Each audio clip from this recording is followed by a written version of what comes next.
B J P जो इस मुल्क का आइन है, कॉन्स्टिट्यूशन है, संविधान है, उसको नहीं मानती है। उसको दरकिनार करके बीजेपी अपने एजेंडे से पूरे मुल्क को चला रही है। तो इस मैं बीजेपी उनके साथ क्या बहस करूं, जिन्होंने पूरे मुल्क में जो कॉन्स्टिट्यूशन है उसको ख़त्म करके बीजेपी के कम्युनल एजेंडे पे पूरे मुल्क को चला रही है।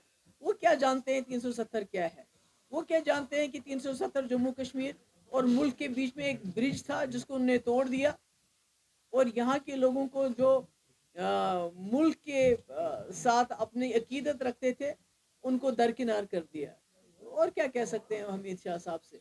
नहीं, वो तो किसी भी पार्ट में कर सकते हैं, मगर कहीं जहाँ जो कश्मीर में हो रहा है, जो यहाँ पकड़ दकड़ का माहौल है, जो यहाँ पर क्रैक डाउन हो रहे हैं, जो यहाँ पर रोज NIA और दूसरी एजेंसीज SIA SUI पता नहीं क्या क्या एजेंसीज हैं, उनके छापे डाले जा रहे हैं, जिस तरह स्कूलों को बंद किया जा रहा है 10 दिन के लिए, जिस तरह दुकानदारों को ये बताया गया है कि आप अपनी दुकानें खुली रखेंगे, एवरीबडी इज बीइंग थ्रेटेन्ड।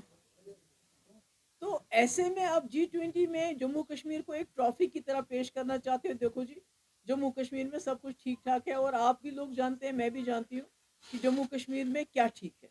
देखिए, बदकिस्मती से बीजेपी जमात ही नहीं बल्कि बीजेपी की सरकार ऐसी फिल्मों को प्रमोट करती है जो सोसाइटी में नफरत फैलाते हैं, जिसका हमने नतीजा परसों जम्मू मेडिकल कॉलेज में देखा, जहां लड़के लहू लुहान कर दिए गए, खून से वो लथपथ थे, जख्मी हो गए।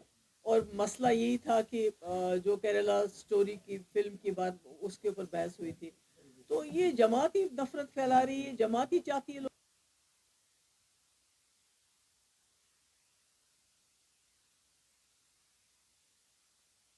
ये। तो मुझे लगता है कि जो कर्नाटका के लोगों ने इसमें अक्लमंदी दिखाई, तो पूरे मुल्क को इसमें अक्लमंदी दिखाने की ज़रूरत है।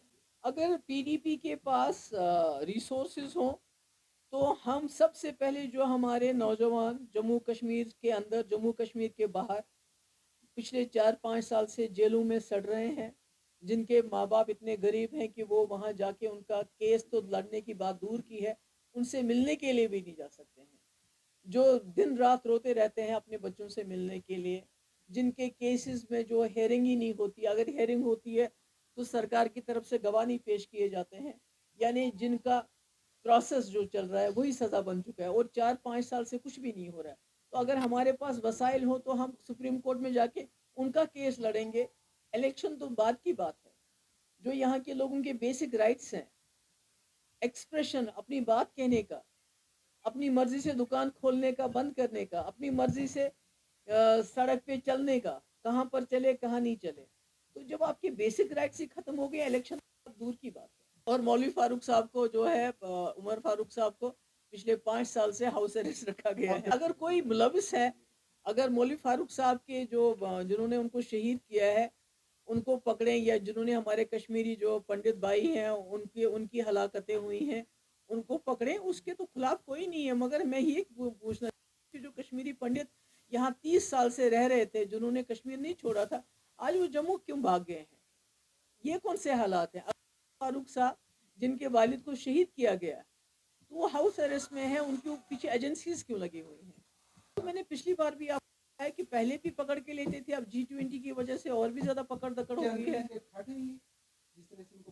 नहीं, एक पैरानोया है, एक डर है, एक खौफ है, पता नहीं क्या होने वाला है। ये तो जबानी तो ये कहते हैं सब कुछ ठीक ठाक है, मगर इनके दिल में चोर है। इनको पता है जो उन्होंने 2019 को किया, बहुत बड़ी गलती की, और उसकी जो ये है उनको सजा यहाँ के लोगों को दिन ब दिन देते जा रहे हैं। Thank you.